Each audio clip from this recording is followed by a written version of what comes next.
അഹമ്മദാബാദിൽ ഉണ്ടായ വിമാന അപകടത്തിൻ്റെ ദൃശ്യങ്ങൾ പലതും ഞെട്ടിക്കുന്നതാണ്. കത്തിക്കരിഞ്ഞ മൃതശരീരങ്ങൾ പുറത്തേക്കെടുക്കുന്നതിൻ്റെ ദൃശ്യങ്ങൾ നമുക്ക് താങ്ങാനാകുന്നതല്ല. ഏതായാലും ഇത്തരം ഒരു വിമാനം അപകടത്തിൽപ്പെടുമ്പോൾ ഇതിൻ്റെ ആദ്യ യാത്രയിൽ പങ്കെടുക്കാൻ കഴിഞ്ഞ ഒരു മാധ്യമപ്രവർത്തകനാണ് ഞാൻ. സ്വാഭാവികമായും വലിയ പ്രതീക്ഷയോടുകൂടിയാണ് ഇന്ത്യ ഇങ്ങനെ ഡ്രീം ലൈനർ അവതരിപ്പിക്കുന്നത്. അത് ലണ്ടനിൽ വലിയൊരു ആഘോഷമായി തന്നെ ആണ് നമ്മുടെ രാജ്യം സംഘടിപ്പിച്ചത്. കാരണം ഇതുപോലെ ഒരു അത്യാധുനിക സൗകര്യങ്ങളുള്ള ഒരു വിമാനം ലണ്ടനിലേക്ക് സർവീസ് നടത്തുന്നു. ബോയിങ്ങിൻ്റെ 787-800 വിമാനം.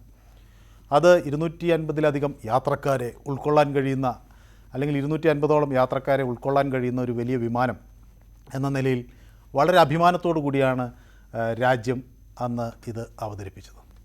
സ്വാഭാവികമായും ഇന്ത്യയിൽ നിന്നുള്ള വിവിധ സ്ഥലങ്ങളിൽ നിന്നുള്ള മാധ്യമപ്രവർത്തകർ ഈ ആദ്യ യാത്രയുടെ ഭാഗമാകുകയും ചെയ്തു.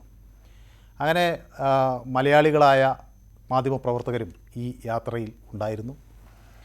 എന്നോടൊപ്പം അന്ന് നമ്മുടെ 24-ലെ ദീപക് ധർമ്മടം, അതുപോലെ ബാലഗോപാൽ, ഏഷ്യാനെറ്റിലുണ്ടെന്ന അഖില, ഇങ്ങനെ തുടങ്ങിയ മാധ്യമപ്രവർത്തകരും ഒക്കെ നമുക്കൊപ്പം ഉണ്ടായിരുന്നു. ജയ്ഹിന്ദ് ടെലിവിഷനിലെ MT ബാലൻ തുടങ്ങിയ മാധ്യമപ്രവർത്തകർ എല്ലാം ചേർന്നാണ് ഈ യാത്രയിൽ പങ്കെടുത്തത്. ഇതോടൊപ്പം തന്നെ ഉത്തരേന്ത്യയിൽ നിന്നുള്ള നിരവധി മാധ്യമപ്രവർത്തകരും ആ യാത്രയിൽ ഉണ്ടായിരുന്നു. വ്യോമയാന മന്ത്രി അജിത് സിംഗ് ഉണ്ടായിരുന്നു. അന്ന് അതിൻ്റെ സഹമന്ത്രി എന്ന നിലയിൽ കാര്യങ്ങൾ കൈകാര്യം ചെയ്തിരുന്ന KC വേണുഗോപാലും ഈ യാത്രയിൽ പങ്കെടുത്തിരുന്നു. ആ വിമാനം അന്ന് ഇന്ത്യയിൽ നിന്ന് പറന്നുയരുന്നൊരു ഘട്ടത്തിൽ വലിയ ആത്മാഭിമാനം തോന്നിയൊരു നിമിഷമായിരുന്നു. കാരണം ഒരു ലോകോത്തര നിലവാരത്തിലുള്ള ഒരു സംവിധാനം, ഒരു യാത്രാ സംവിധാനം, പ്രത്യേകിച്ച് ഇത്രയും ദൂരം 10-16 മണിക്കൂറുകൾ യാത്ര ചെയ്യേണ്ട ഒരു സാഹചര്യത്തിൽ യാത്രക്കാർക്ക് ഏറ്റവും മികച്ച സൗകര്യങ്ങൾ നൽകുന്നു. പ്രത്യേകിച്ച് അതിൻ്റെ എക്കണോമിക് ക്ലാസ്സിൽ പോലും ഏറ്റവും നല്ല സൗകര്യങ്ങളാണ് ഉണ്ടായിരുന്നത്. ബിസിനസ് ക്ലാസ്സിൽ അതൊരു സഞ്ചരിക്കുന്നൊരു കൊട്ടാരം പോലെ തോന്നിക്കുന്ന തരത്തിലുള്ളൊരു വിമാനം, എല്ലാ അർത്ഥത്തിലും എല്ലാ സൗകര്യങ്ങളുമുള്ള ഒരു വിമാനം. ദീർഘനേരം ഉള്ള യാത്രയ്ക്ക് ആവശ്യമായ എൻ്റർടൈൻമെൻറ്റുകൾ നൽകാനുള്ള സ്ക്രീനുകൾ ഒക്കെ സീറ്റിന് പിന്നിൽ ഘടിപ്പിച്ച് ഉള്ളതുകൊണ്ട് തന്നെ യാത്രയുടെ വിരസത പരമാവധി കുറയ്ക്കാനൊക്കെയുള്ള സംവിധാനങ്ങൾ അതിനകത്ത് ഉണ്ടായിരുന്നു. മാത്രവുമല്ല, ഇത് ഇംഗ്ലണ്ടിൽ ലണ്ടനിലെത്തി ഹീത്രൂ വിമാനത്താവളത്തിൽ എത്തിയതിന് ശേഷം അവിടെ ഇതുപോലെ ഒരു വലിയ സ്വീകരണമാണ് വിമാനത്തിന് കിട്ടിയത്.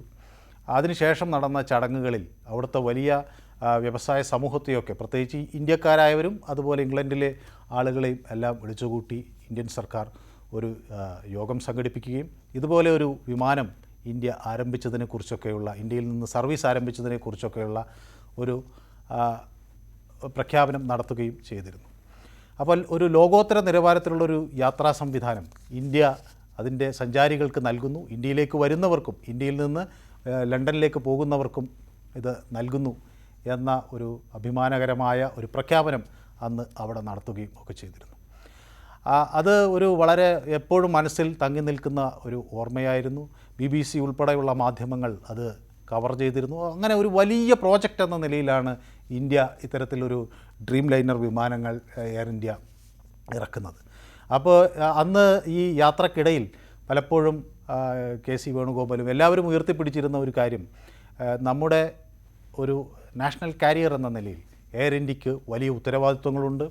അപ്പോൾ ഈ മേഖലയിൽ ഒട്ടനവധി സ്വകാര്യ പങ്കാളിത്തവും അല്ലെങ്കിൽ സ്വകാര്യ കോമ്പറ്റീറ്റേഴ്സുമൊക്കെ വരുമ്പോഴും എയർ ഇന്ത്യക്ക് ഇതുപോലെയുള്ള വലിയ ദൗത്യങ്ങൾ ഏറ്റെടുക്കാൻ കഴിയണം എന്ന ഒരു ആവശ്യം അന്ന് അദ്ദേഹം ഉയർത്തിപ്പിടിച്ചു. അത് എല്ലാ മാധ്യമപ്രവർത്തകരും അത് വലിയ തോതിൽ അംഗീകരിക്കുകയും ചെയ്തിരുന്നു. കാരണം സ്വകാര്യ മേഖലയോട് മത്സരിക്കാൻ കഴിയുന്ന തരത്തിലേക്ക് നമ്മുടെ നാഷണൽ കരിയർ മാറുന്നു എന്നത് എല്ലാവരും അത് എടുത്തു പറയുകയും ചെയ്തിരുന്നു.